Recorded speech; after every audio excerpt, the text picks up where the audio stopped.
the past 10 years, according to the UN. Every year of the last decade, the numbers have climbed. Grant said, either the international community comes together to take action to address this human tragedy, resolve conflicts, and find a lasting solution, or this terrible trend will continue. The report said that at the end of 2021, some 27.1 million people, a record, were living as refugees, while the total number of asylum seekers rose 11% to 4.6 million for the 15th straight year. The number of people living displaced within their own country due to conflict increased, reaching 53.2 million. The UNHCR said last year was notable for the escalation in the violence in countries already facing protracted conflicts, such as Afghanistan, as well as the emergence of new unrest. Grandi welcomed the outpouring of support for fleeing Ukrainians, but highlighted the contrast with the weapons to people escalating war in countries like Syria and Afghanistan. He also criticized what he called a monopoly of resources given to Ukraine, while other programs to help the displaced were underfunded. Ukraine should not make us of desperate people on the shores of borders of rich countries is not unmanageable. The report says that low and middle income countries hosted 83% of the world's refugees at the end of 2021. And we shall go for a short break. Stay with us.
You're welcome back.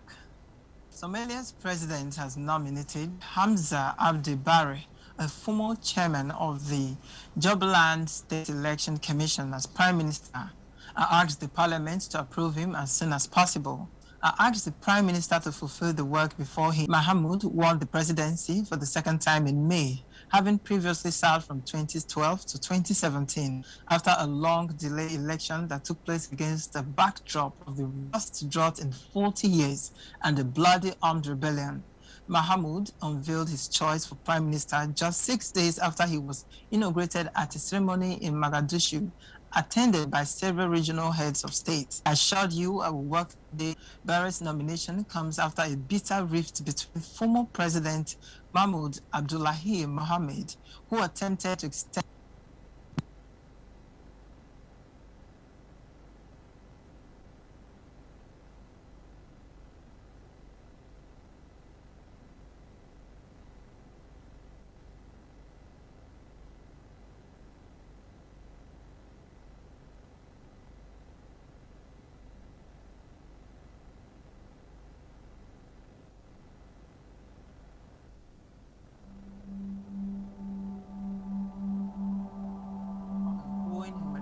emergency, forcing more than Abdi Barre and wishing success, Robo said. In a comment shared on the station's radio Twitter account, Barre, whose name had circulated widely before his appointment was officially announced, was voted in as a lawmaker in Kismayo, the commercial capital of Jubaland, in December in a long-delayed and chaotic parliamentary election process.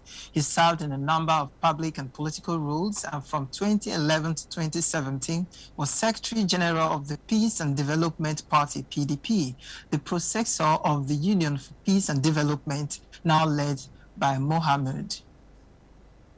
Kenya's President Uhuru Kenyatta on Wednesday called for the immediate deployment of a new regional military force to try to stop rebel violence in Eastern Democratic Republic of African country, which Congo joined this year, agreed in April to set up a joint force but had not specified when it might be deployed. The East African Regional Force shall be deployed to the Ituri, North Kivu, and South Kivu provinces immediately to stabilize the zone and enforce peace in support of the DRC. Security forces and in close coordination with Moscow's UN peacekeeping force. Kenyatta said in a statement, his call comes against the backdrop of a major offensive in eastern Congo by the M23 rebel group. On Monday, says the strategic town of the Uganda border. The offensive by the M23, whose last major insurrection captured swaths of eastern Congo countryside in 2012 and 2013, has rekindled tensions between Congo and neighboring Rwanda. Congo accuses Rwanda of supporting the M23, including by sending its own troops across the border.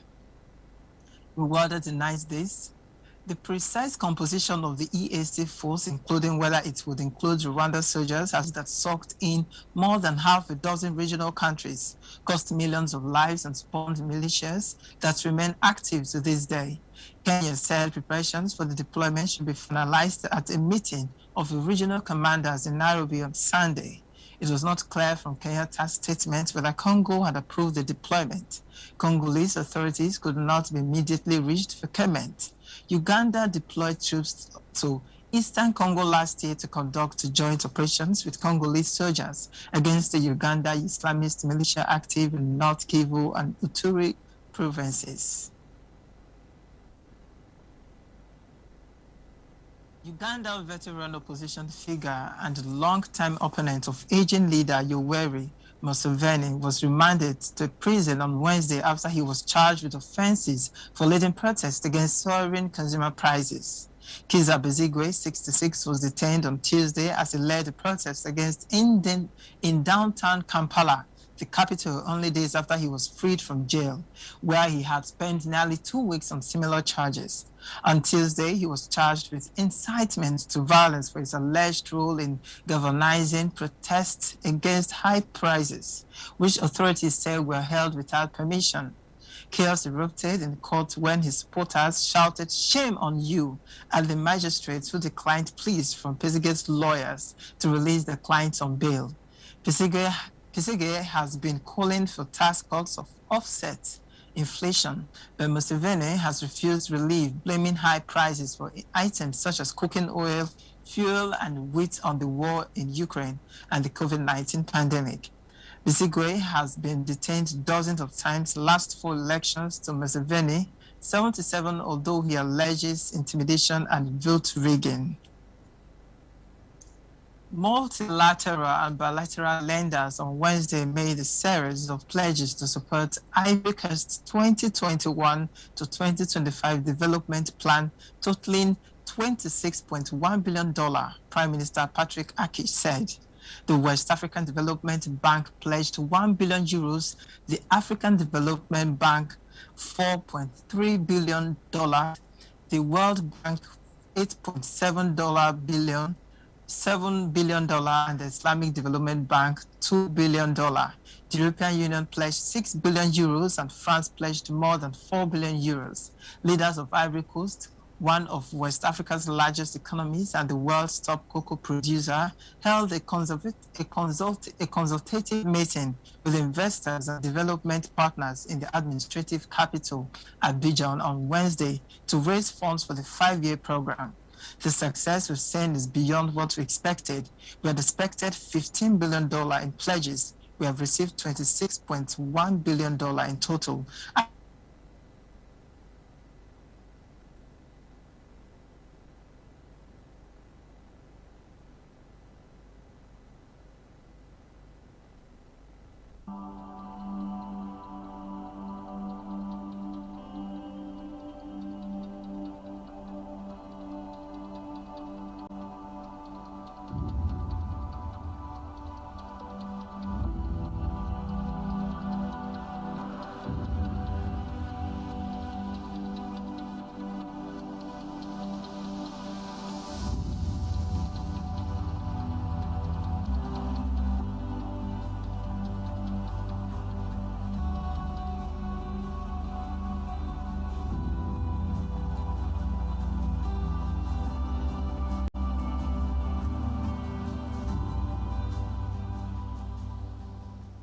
The people, the candidates, the party, the campaigns. What really makes an election year? Enough of the rhetorics. It's time for issue-based politics. 2023 elections. Who are the candidates? What do you know about them? Take a seat, relax, and join us for the 2023 elections. Twitter is at Atlantic TV Net, Facebook and YouTube.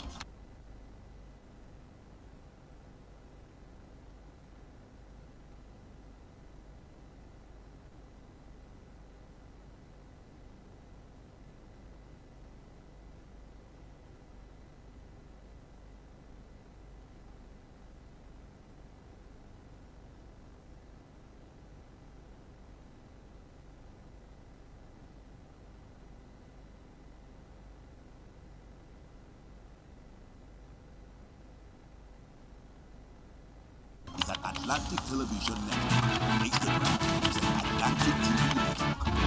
Elections 2023 from Mondays to Fridays. And here, Election 2023. We the people have the story.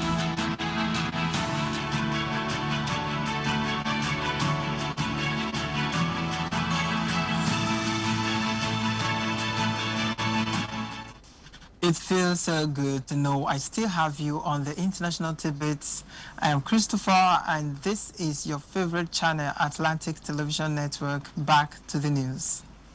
Two United States forces have gone missing and are feared captured.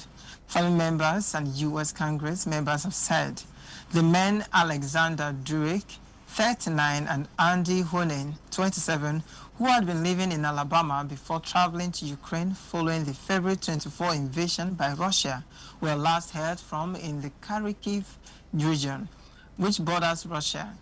Their family said they had last been in contact with both men on June 8 and were told that they were going offline for a few days. U.S. Representative Terry Swalwell said Durek's mother had reached out to her office earlier in the week after losing contact with her son. U.S. Representative Robert Aderholt said her Bureau of Investigation trying to get any information possible. The Telegraph newspaper, which first reported on the disappearances, had quoted an unnamed fellow fighter who said the two men were captured after running into a larger Russian group during a June 9 battle northeast of Kharkiv. The U.S. State Department said it was looking into the report and was in contact with the Ukrainian authorities, but did not say if it had any further information on the men's whereabouts. If confirmed, the duo would be the first U.S. citizens to be captured in Ukraine. Both men had previously served in the U.S. military, with Drake serving 2 tours in Iraq, the last as a league gunner in Baghdad from 2008 to 2009, according to his mother. Hoyen was a U.S. Marine who left the service in 2018. His fiancée, Joy Black, said he had been studying robotics at Calhoun Community College before leaving for Ukraine in April. Black posted on Facebook that Hoyen's family was in contact with the Drake family and government officials, and that nothing had been confirmed other than that the two were missing. Please keep Andy and Alex and all their loved ones in prayer. We just want them to come home, she wrote. Russia's Ministry of Foreign Affairs spokeswoman Maria Zakharova said on Thursday that Washington had not contacted Russia regarding the reports of the U.S. fighters. Maria Broad, until recently, considered herself an anomaly by the coronavirus pandemic of 10 million people who has recently tested positive for COVID-19, leaving health officials across the nation and Europe concerned about Portugal's infected rate, as well as its high death count. After pandemic curbs were lifted earlier this year, a spate of COVID-19 cases and deaths are growing in popular country, a hotspot of COVID-19 in Europe and home in the second highest coronavirus case count in the world. After Taiwan, the nation registered an average of 1 million people over the past 7 days. In comparison, Spain registered 232 and the UK 161, according to Tracker, our World in Data. Portugal also registered an average of 41 deaths per 1 million inhabitants over a 7-day period, making the country home to the 5th highest mortality rate in the world. Many health officials have expressed a mixture of light concern and disappointment at the Portugal's uptick in infections. The hope was that during the summer we would have no more waves, no more coronavirus increases, so the hopes are somewhat diminished. Joseph, professor of epidemiology at the University of Bremen in Germany, who is closely monitoring Portugal's current COVID-19 situation, told reporter. The European Commission launched 2 new legal proceedings against Britain on Wednesday after London published plans to override some post-Brexit rules governing Northern Irish trade and resume another challenge it had previously posed. The proceedings could result in the European Court of Justice imposing fines, although this would likely be more than a year away. Scraping some checks on goods from the rest of the United Kingdom arriving in the British province and challenge the role of the ECJ to decide on parts of the post-Brexit arrangement agreed by the EU and Britain.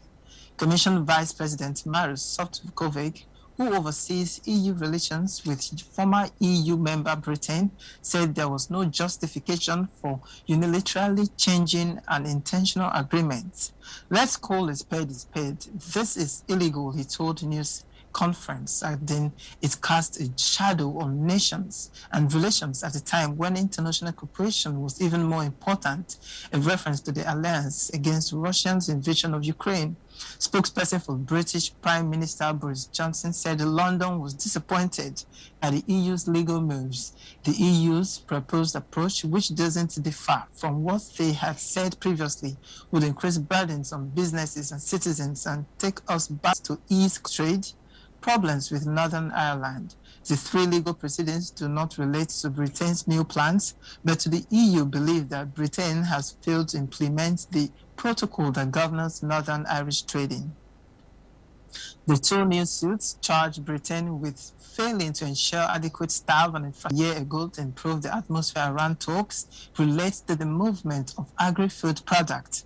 Šefčovič said the EU might take the case to the ECJ if Britain failed to address the EU to avoid restating border controls between Northern Ireland and EU member Ireland, which were dropped after the 1998 Good Friday Peace Agreement. In July or August, after Ukraine troops have trained on the weapons, German Defense Minister Christian Lambrecht said on Thursday, the training on these multiple rocket launches can begin at the end of June, meaning they can be delivered at the end of July or the start of August, she told reporters as she arrived for a second day of talks with her NATO counterparts in Brussels. British Prime Minister Boris Johnson suffered a further blow to his authority on Wednesday when his second ethics advisor in less than 2 years quit his post. Johnson last week survived the confidence ballot that saw 41% of his lawmakers vote against his leadership after months of scandals and gaps that have raised questions over his authority to govern and knocked his standing with the public. Christopher Gates, the independent advisor of Minister's Interest, last month said Johnson must explain why he thought he had not broken the ministerial code after being fined over attending a party during the COVID-19 national lockdown. With regret, I feel that it is right that I am resigning from my post, Gates said in a statement posted on the government's website. Gates, whose role was advised on Johnson's matters relating to the Ministerial Code of Conduct, did not give a reason for his resignation. The government was surprised by Gates' decision. Whilst we are disappointed, we thank the Lord Gates for his public service. And then we appoint a new advisor in due course, a government spokesperson said. Gates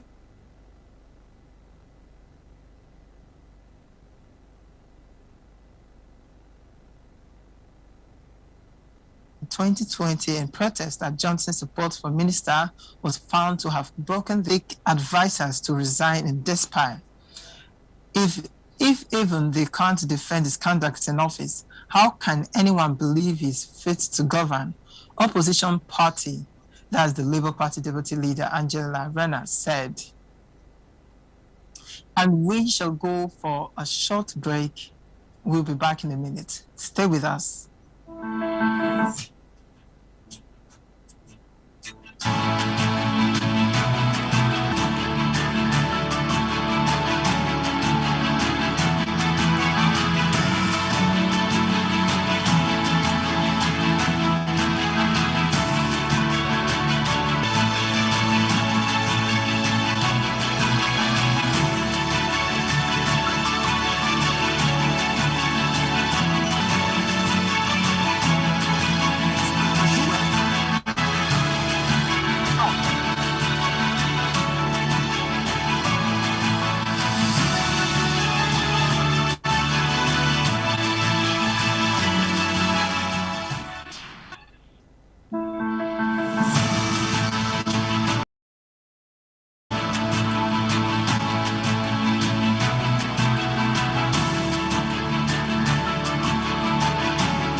The people, the candidates, the party, the campaigns. What really makes an election year? Enough of the rhetorics. It's time for issue-based politics. 2023 elections. Who are the candidates? What do you know about them? Take a seat, relax, and join us for the 2023 elections on Atlantic Television Network, StarTimes, DTH, Channel 194. And finally, ATN Live. a duo of U.S. senators introduced a bill on Thursday to significantly enhance support for Taiwan, including provisions for billions of dollars in the U.S. security assistance and changes to the decades-old law on the guiding Washington's unofficial ties with the Chinese-claimed democratic island. The United States, which accuses China of ramping up military coercion toward Taiwan, is its main supporter and arms supplier, a point of increasing friction between Washington and Beijing. Most relations are already at their lowest point in decades. The Senators' Taiwan Policy Act of 2022 threatens severe sanctions against China for any aggression against Taiwan and would provide $4.5 billion in foreign military financing over the next 4 years, as well as designate Taiwan a major non-NATO ally, according to the text. The sponsors, Senate Foreign Relations Committee Chairman Bob Menendez, a Democrat, and Republican Lindsey Graham said it would be the most comprehensive restructuring of the U.S. policy towards Taiwan since the Taiwan Relations Act of 1979, the bedrock of U.S. the engagement with the island since Washington opened up relations with China that year. As Beijing continues to seek to coerce and isolate Taiwan, there should be no doubt of ambiguity about the depth and strength of our determination to immediately respond to the request to comment on the proposed legislation. One U.S. official familiar with the bill said some of its elements made President Joe Biden's administration and the State Department uneasy, given concerns it could antagonize China. Any legislation would also have to pass the House of Representatives, and another expansive bill extended to boost U.S. competitiveness with China